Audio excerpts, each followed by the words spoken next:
So my name's Steve Tunnicliffe. I'm a Deputy CEO with the County of Mendocino, and I'm here tonight on behalf of Carmel Angelo and Carrie Brown. They're both in Sacramento right now working with our state representatives on behalf of the community and the rebuilding effort. And really, that's my comment here is just letting you know who I am. And also, we've got Howard DeShiel from the Department of Transportation. He's here tonight, and he's been at most of these meetings, as well as Nash Gonzalez with the Planning and Building Department, that are going to be resources for you that aren't otherwise on the agenda. And with that being said, I'll turn this over to Dan if Dan is present.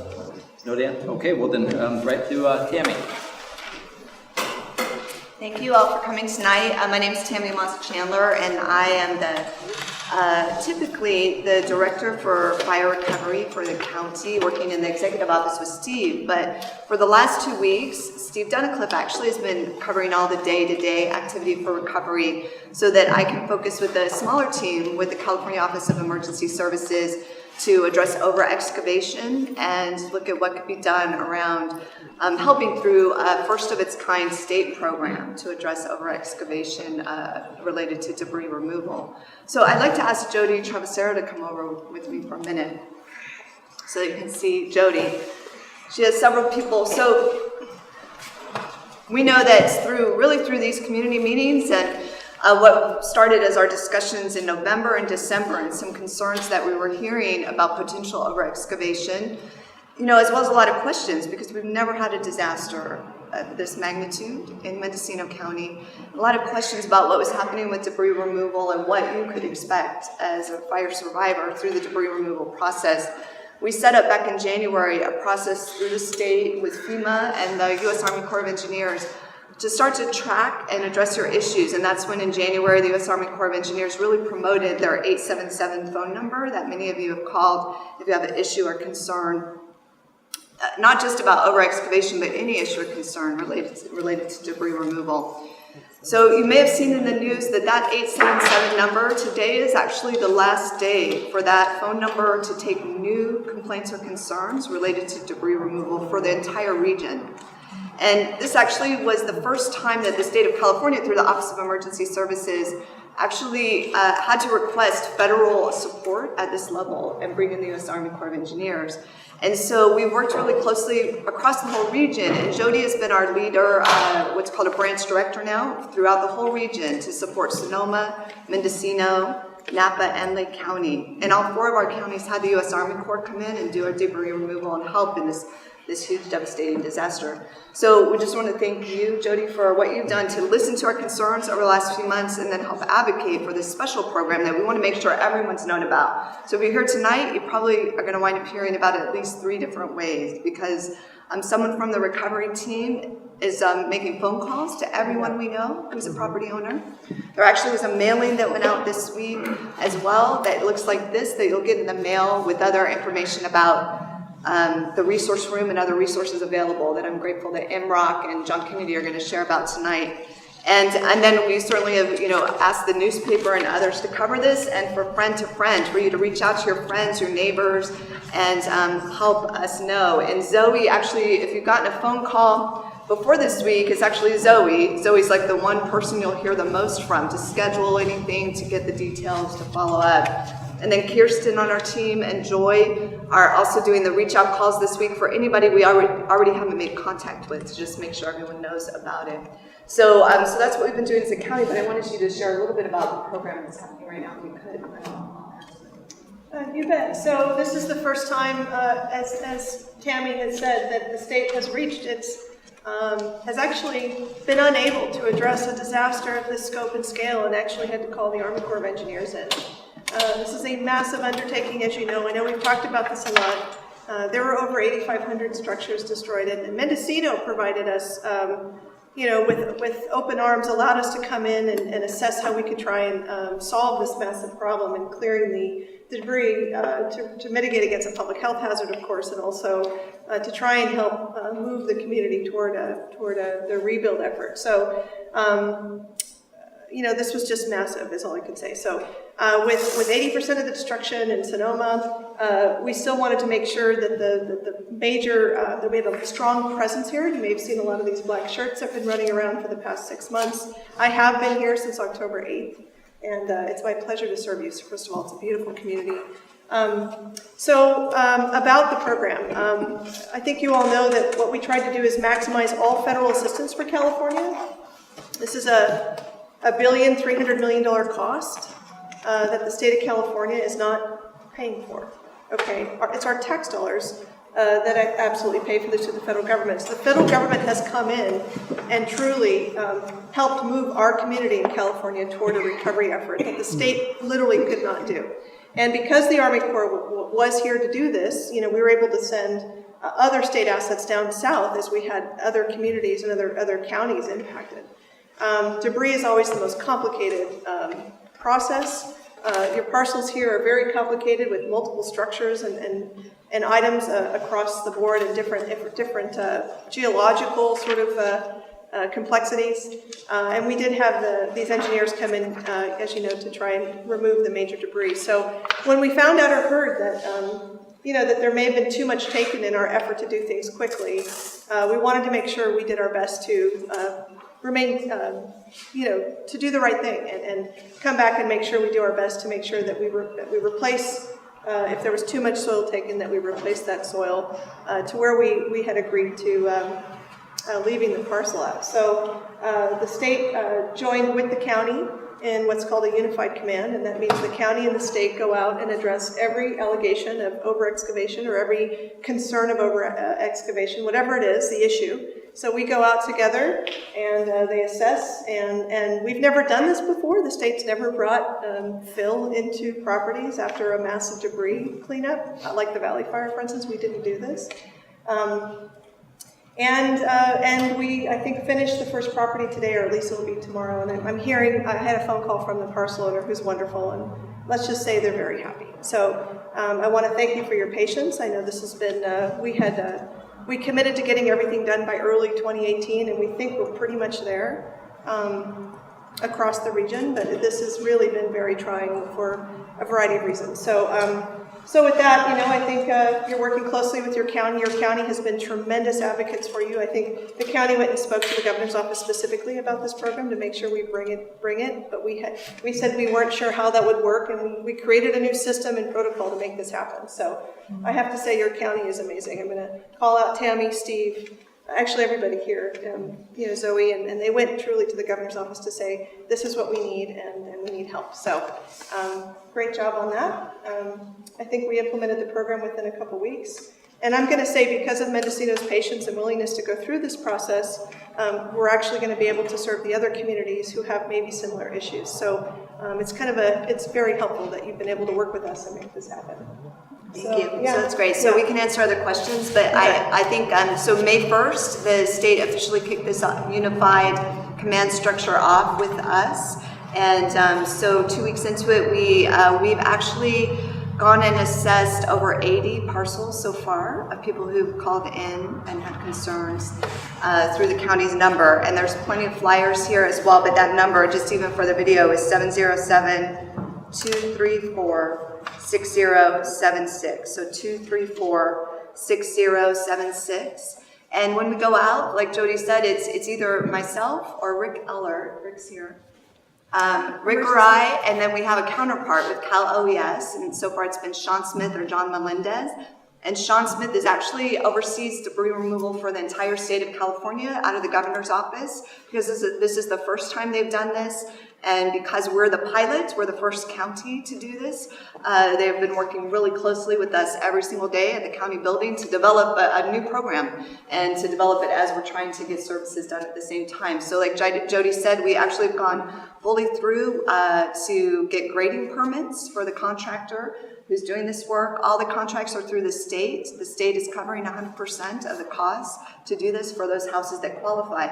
I know that there's some houses that don't. So out of those more than 80 sites, I know at least one person here is one of those sites that didn't qualify because they're moving their house and the place of the excavation didn't work. But I hope we have other things that are going to help overall in the neighborhood and around that area. So we've identified as of today 60 sites that are in the queue for the state's over excavation program. And we're going to be out evaluating another 20 sites over the next week. So why we really want everyone to know about this and why you're going to hear from us 3 times through a phone call, a mailing, and if you've already heard about it, we apologize if you're hearing too much. But the state is ready to move to Sonoma. And we know once this program moves to Sonoma, it's going to be really hard to get them back because they're going to be busy in Sonoma for a long time. So we're trying to get all of our properties in this week so that we know that our constituents are served. And as hard as it is sometimes to be a pilot, we're glad that we're here first. So. Well, you've done a great job at making sure we understand every issue that has been brought to your attention, either through the 800 line or through the county. The only thing I would add is our goal is to wrap up in Mendocino by May 31st.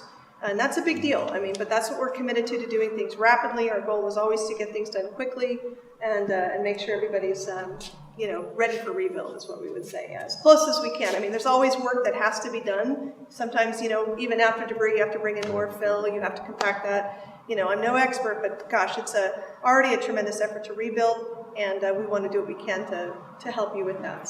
So one thing I want to add is Trey Strickland's here from Environmental Health and Nash Gonzalez from Planning and Building Services. So one thing we're trying to do, particularly for anyone who's in the over-excavation remediation project, is because you have to get a permit anyway to do this grading work, we want to make sure this is all lined up with the permit and you're ready for your next step of rebuilding. That's a part of the program, is that it's really helping you get to that next step to be ready to engage in a full building permit process. So environmental health, planning, and building departments they're pre-looking at things, they're looking at your plot plans, they're looking at what's happening next and trying to work through a process that we hope will help all the fire survivors have an even more quick check process, if you will, through your rebuilding and getting ready for the next step when this is so overwhelming.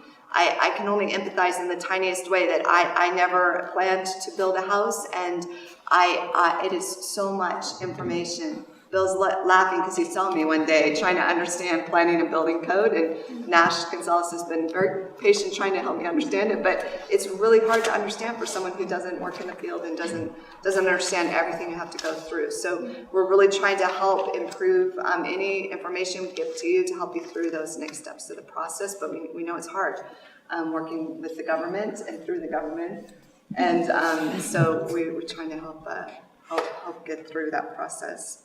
So I want to make sure people have cards, and Kirsten actually is going to walk around and make sure if you have any cards. I know I heard a couple of great questions before the meeting, and that I want to make sure we capture tonight that aren't related particularly to over-excavation, but because we have everybody here, we have Howard, we have Nash, we have Steve, and Trey, and others, that we want to try to answer any questions you have tonight. And before we turn to questions and answers, I just wanted to invite John Kennedy to come up and share a couple of the new MROC programs to make sure you've heard about the latest things happening through the resource room downtown and our partnership with NCO and the Community Foundation to address critical needs. And every day they're finding new grants and programs, so we want to make sure you hear the latest. So thanks, John, for sharing. Good evening. I'm probably the least important person here. I've got no cool titles, anything, but I do work in the resource room. There's long titles. We call it something different every time someone calls, so it's the resource room for fire recovery. I kind of looked around, and half of you are fire survivors. I think I counted 14.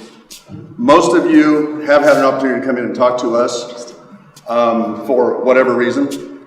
And I want to, in a minute, talk about what usually happens when you come into the resource room. Sometimes it's not what you think, if you come in for one thing. But real quickly, I also have to be reminded that there is a video, and sometimes I'm a little off color. So Calvin, we've had sales meetings for years. Please raise your hand when I get there. So some of the programs that First, whatever these programs are that we talk about, if you think you don't match, so what, come in anyway. Because there's probably something we can help you with regardless. And if there's not, we'll tell you immediately. But usually there's something we can help you with, whether it's money for something, help purchase something, help negotiate with someone,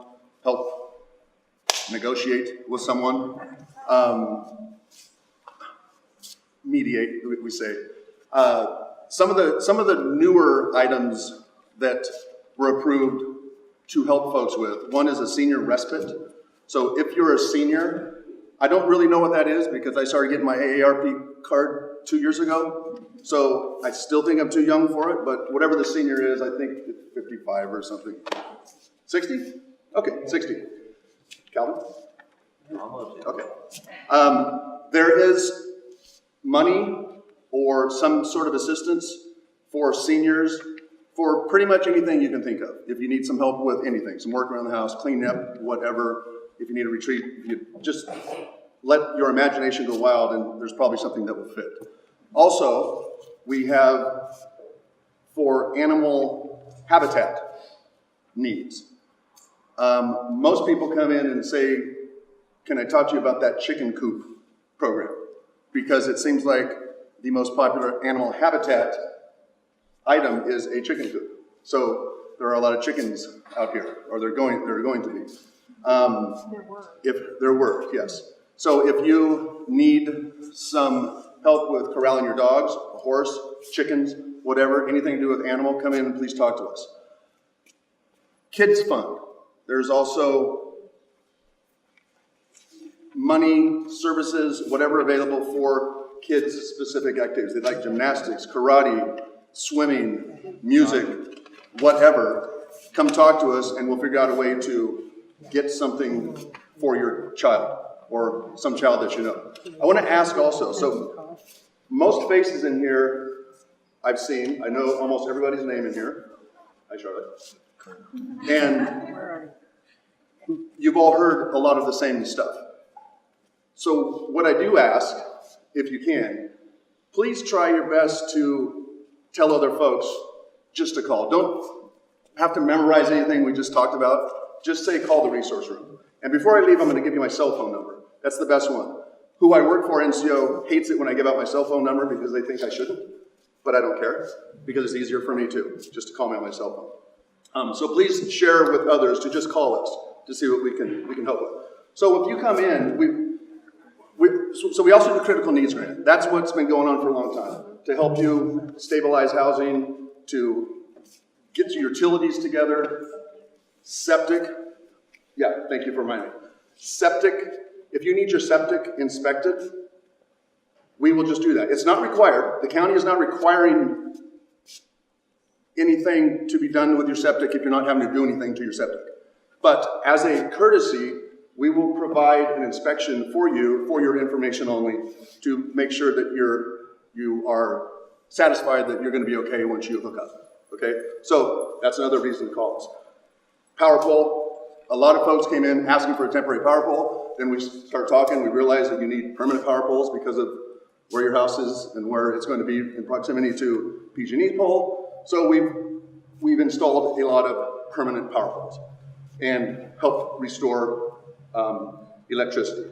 We're starting to look at helping with repairing your wells now because most people's wells burnt. And we don't think about that 3 months ago. Now we're thinking about those things. So the new items that are popping up that are obstacles to you rebuilding, please talk to us about that. So if you come in for whatever, a power pole, a chicken coop, you might come in for one thing and we'll start chatting. I have some subject matter expertise in mortgage, real estate, construction, contract negotiation, and local government. A little bit of everything that we need when we're rebuilding our community, okay? So I can typically help you quite a bit, give you some good advice, maybe some bad advice, but we'll talk it through. So we will sometimes sit down and do your math and figure out what your insurance is or what it isn't. And if you have a mortgage, and we try to do the math, try to figure out where you come short. And if you come short, there might be some assistance with some unmet needs committees saying they need some extra money to make them whole. So we want to talk about that, okay? I might tell you to, if we look at your insurance, I might say, go see this guy, Victor. He's the snappy dress guy. Don't let that scare you. He's actually a cool dude. He will, handle looking at your insurance, see if there's something that can help. So a lot might come out of the meeting even if you came in to just get a chicken coop. So my cell phone number is 489-4647. Eva and I are the only ones in that room right now. Danila is here somewhere. She's not in the room, but she is a huge resource as well. Everyone knows her, everyone loves her. I haven't heard anything bad about her. Waiting.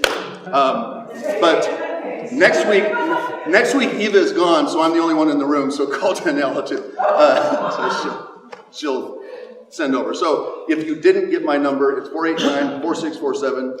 I will be here till the end and come get the number again if you want. So there's quite a bit more. Just come in, tell people to come in, call, and we'll try to sort out whatever it is that needs to be sorted out. So that's it. Thanks, John. John actually has new flyers for the resource room, so definitely if you want to bring flyers with you, so the flyer does not have a cell phone number, so you get that tonight, but it has the main number for the resource room and a list of some of the latest grants and programs, so it's an updated flyer that's out there on the table if you want to grab one, and it'll have kind of the highlights of some of the things that John mentioned. So thank you, John, for everything you're doing and for sharing about that. One thing I wanted to, before we have an announcement from the Rotary before we go to questions and answers. I know Bob Rogers is here.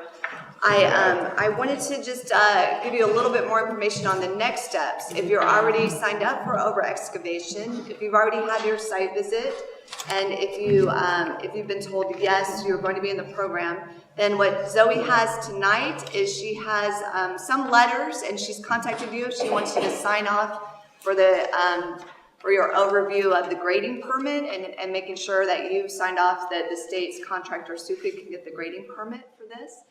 And then Mitch, I know, is here. So what's made me think of this as Mitch walked in is that also the state has decided how they're going to group the work. And it may be a little bit different than how your site visit and when you actually signed up for the program. So I'm looking at Bill. Bill was one of the very first people who had his site assessed, and we said yes, he's in the state's program.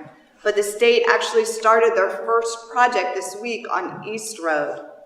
So they're actually grouping so that their equipment, so they can be efficient with government money. I know that's surprising to many of you, efficient government, but they're not going to be moving their equipment back and forth across the valley. They're grouping right now East Road. So the next property started today. It's right next door, right? So they're trying to group it. So even though Bill was the first to sign up, if you will, and say yes, he wants to participate, he lives off West Road, and West Road's going to be next. So if you live off East Road, you're going to be getting a call this week probably with your schedule, and if you live off West Road, you're going to be probably a few days behind that, and then Tomkai Road. I think that's going to be their order, but all I know for sure is that the state's starting on East Road, and it'll be those properties that have been identified in that area that'll hear next that the contractor's coming. And we have developed a system to try to give you 24 to 48 hours notice that Sukit's going to be there doing the backfill work and the actual soil testing work. And when you get that call, that means your geotechnical report is done, and you can have a copy of that as soon as it's done. And it'll also be in the planning and building records for the future. It stays with that property. So I also wanted to ask, so Bob, thank you. Come on up and make your announcement. Then I just want to make a couple more introductions. And if you have other questions you've written down, please raise your hand, and we're going to start question and answers in a few minutes. Okay, I'm Bob Rogers, South Dakota Rotary, and I'm a forester also. And we have recently gotten into a program with the Mendocino County Resource Conservation District. And this program is a reforestation program for the fire area, and we've ordered 50,000 trees, 45,000 Douglas fir and 5,000 ponderosa pine, And we got ahead of the game a little bit by ordering them prior to December 1st. And so we have trees available for this next planting season, which will be December, January, and February. And so anyone that needs trees, they are 25 cents a piece, and this is a very small amount. And the only reason we're charging is because we want to further this program out of the next year. We want some money to take it on next year, because everyone will not plant this next season. They might not be ready yet, and they'll be planting the next season after that. And to get ready, you have to have your property prepared, cleaned out and so forth, which is being done right now. And we can help, myself and the Resource Conservation District can help you find a forester to get the trees planted, or we can help you find a tree planter, and we can help you find someone that can help finance this through the CEQA program, which is a federal program, or a California program, which is the California Forest Improvement Program. And these are cost-sharing programs.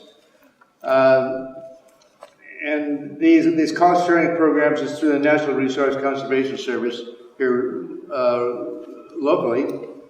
And so we would like to help people out there, and we also are talking now with the Redwood Valley Municipal Advisory Council on finding an area where people really cannot afford the trees themselves, but would help them in some way. We're following a program that was done in Lake County on the Valley Fire a year ago, where about 200 Rotarians got together and planted about 2,000 trees. And so we're looking for an area to do that, and we're also looking for an area somewhere in Redwood Valley. And I'm talking with the advisory council now on getting some kind of a memory rock there, and to show that we are continually thinking about the people that were affected by the fire. So that's our program. I have handouts here. Thank you, Bob. I'd like to say also that the money came for this program, about $26,000 we have in the program now, and $16,000 came from the Rotary District, and $10,000 came from the tree families locally. Thank you.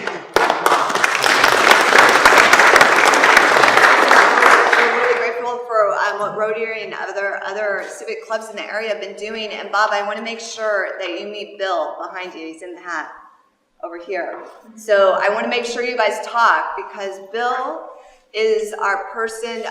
For me, he has tree issues that we haven't found a solution for yet. So even though finally I found a solution for this bill over here around over excavation, we don't have a solution yet for this bill, for trees. And we need more creativity around trees. That's what we're trying to find solutions here, right? So we actually appreciate all the work that our Rural Conservation District, RCD, is doing, and really building the capacity of fire safe councils. And if you're interested in that, Darcy Ansel on my team is actually a Rotary member, and she's working actually with those partners, trying to find grant funding and resources and work to help improve our fire safe councils and other strategies. So I'm going to ask people to get ready for questions, because the first question actually relates to fire safe councils and RCD as well. But before I do that, I want Sheba Brown is here in the room. And Sheba actually is she's actually the newest representative in Congressman Jared Huffman's office. So we want to make sure you meet her tonight. And we're grateful for what the Congressman has done, not only in the federal resources for this disaster that the Congressman has been so tirelessly helping advocate for at the federal level, but Sheba herself now is sharing the Congressman's office right on the county campus. When you drive into the county building and you see Congressman Huffman's trailer when you come in, we now took over her space with the recovery team, because we didn't have enough staffing space. So we're really glad to be sharing space for recovery with Congressman Office. I don't know if you want to say a few words. Mostly just that I'm here in the community, and I'm a liaison for federal issues, and feel free to reach out. I'm also a caseworker. I'm a constituent caseworker, as well as a field representative. So feel free to get in touch. I have cards, and I think that's it. Great, thanks. Thank you for being here, Shiva. I know at least one person is going to be working on it. All right, so I'm going to start with questions, and I'm going to take this first one, but I hope that maybe Nash or Steve or Howard, if you have any ideas to contribute. So Anne has this great question. What measures are possible to get burned, wooded areas cleaned of brush, tinder, and downed wood? I have adjacent neighbors, and they're not cleaning up this debris. We're going into fire season. I'm ad-libbing to your points. And this poses a significant threat to us, given the approaching fire season. So I know one thing, we are working with the Fire Safe Council, kind of trying to develop this, and also developing volunteer networks to help, especially if something's not being mowed down because someone needs some of that senior assistance or they need some volunteers to come and help. There are lots of barriers of why people don't do that. Sometimes if you actually have an absent neighbor and someone who isn't doing anything, there are some counties that have abatement programs for this, but in Mendocino County we don't right now, right? No authority that I'm aware of. Say that again, Steve? I'm not aware of authority in the county. So no authority right now for this county. Nash, do you know anything else? No, I would say that when it does become a hazard, then we would like to know in code enforcement, so that if there's an issue, we'll look at it and see what we can do. The other thing too is, because we're talking fire safety, that's something that the fire department has authority over. So oftentimes if we can't, we work with the fire agency to see about trying to remove any flammables in the area. And I do know that CAL FIRE has citation authority, which goes to a judge. Thank you, Nash. So for this particular question tonight, and we're going to make sure Nash has for code enforcement a follow-up call, and then we can see, take a look at what's happening specifically on your property. And then for people to know, they can call into code enforcement with the county and report a concern, and it'll be looked at and then assessed. And then Gizmo, did you have something else? When you said remove, if you have cut down the logs like enough to fill a tractor trailer rig that are half burnt, that are just like laying in the middle of your property, when you say remove, you mean the fire department will come in and control burn them off your property, or they'll take them away, or how do we get rid of a whole bunch of logs? I cannot speak for the fire department, but some fire departments have citation authority, and it depends. This is still an unanswered question because it's a certain type of debris that I know that the Army Corps was not going to remove. Yeah. And so we're still kind of in limbo as to what do we do with a lot of these burned trees out there. Yeah. So what Nash is describing as code enforcement means the citation is to the property owner to take care of it. It means it's an abatement, a hazard. That's a citation. So there's not a program. That's actually why I gave Bill is the example over here of burned trees. We don't have great solutions yet, Gizmo, of what to do around who can pick these up, because so far we're getting lots of no's. It's the property owner's responsibility. And so we're trying to look for someone else, even though they were removed. They were cut down by somebody else, not the property owner. Right. Someone else came in and decided. So sometimes we've been able to get some support if it was a PGE related process, then PGE might come back around and loop, but otherwise we haven't found great solutions for folks. Kirsten, did you have something else? I just wanted to give another little piece of information for property owners who are interested in having CAL FIRE come to their own properties, and also not even just property owners but renters as well. You can contact CAL FIRE, the local battalion chief, Michael Maynard, and his crew will come up and evaluate what you need to do for your defensible space. And I just personally recently had this happen on my country home, and it was really helpful to have that sense of like, okay, here's first priority, here's second priority, here's third priority, because as you know, like all of us who live in a wildland interface, you know, it's a lot of work. So you have to work with what you can now and then expand from there. So I just wanted to make sure everybody knows to contact CAL FIRE. Michael Maynard's phone Do you have number Michael Maynard's phone number? is 707 391-6713. That's an unofficial announcement. I don't think, we don't have Sorry. Michael's permission to give out his number, Sorry. but if that's the main number, that's great, thanks, because that's not a No cell phone. problem. But, On top of but we'll also try to get the information on the recovery pages. All right, so we'll follow up and get in contact. Just one thing, I've burned every other year for the last 10 years. And I went and cleaned up some of the mess, struck a match to it, and it knocked it back 10 feet. It went up so fast, be careful. If you have a burn pile still left. Yeah, be Before careful this with burn stuff is- piles, and there's processes It with was- air quality. Well, no, even on a burn day, I've never had a burn pile go up this hot, this So just fast. concerned, yeah, This so be stuff is careful. Like mesquite charcoal or something. That was amazing. Okay. So I'm gonna ask Mark Ellis to come up with U.S. Army Corps. We have Mark and Kickson, this is his first time in Mendocino County today with U.S. Army Corps. Just the two of you guys are here today. So Vivian Powers has a question about what is U.S. Army Corps doing about all the pending issues? So like I mentioned earlier, there was a phone number that started being promoted in January for any issues that you had as a property owner. And we know some people have been waiting a while for responses. So Mark actually has been assigned locally, and he or someone on his team goes out to look at local issues. So what's U.S. Army Corps doing about all the pending issues other than over excavation, like broken roads, the left behind? I've called the county, I've written letters, I've spoken to reps with U.S. Army Corps, and I don't get any answers. What do you say to that? Okay, so we've received over the last several months through the 800 number, a lot of calls from road associations, homeowners associations. Several of these deal with private access roads, roads that may service 3 or 4 homes or a dozen homes. But we're looking at these on a programmatic level because what we are trying to do is figure out what we can do within the authority that we have to do any possible repairs. And so we are looking at, like I said, there are several of these road associations that have called in with concerns about their roads. And so they're currently under review. It's a joint effort between Cal OES and FEMA and the Corps of Engineers. And so that's kind of where we're at. You are not forgotten. We're aware of all of the road issues. Thank you, Mark.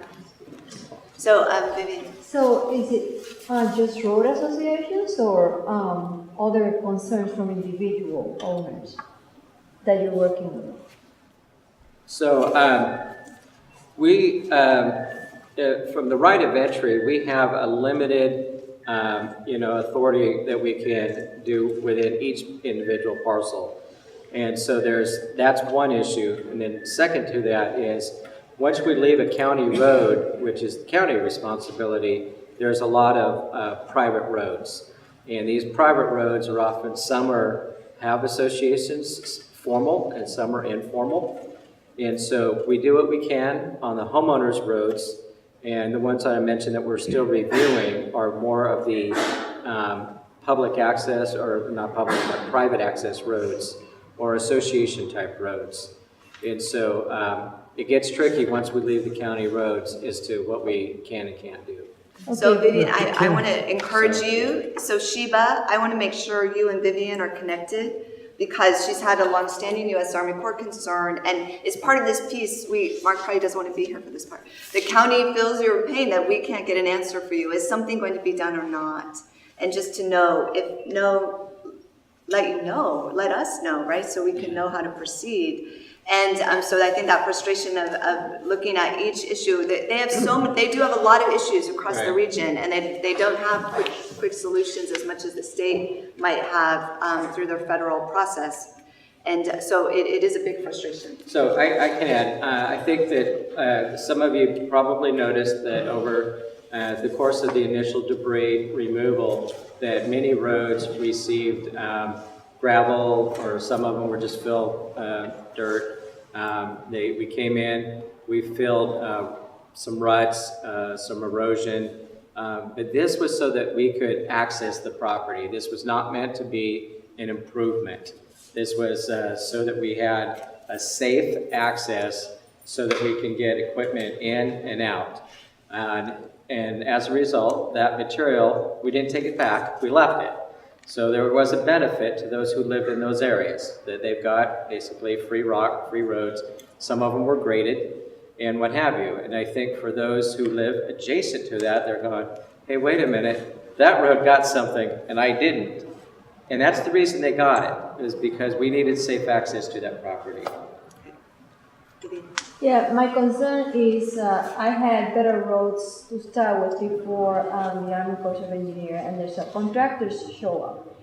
They show up in the wettest time of the year, and so now my roads are pretty bad. Yes, there was gravel put in some places, but those roads didn't look like that before.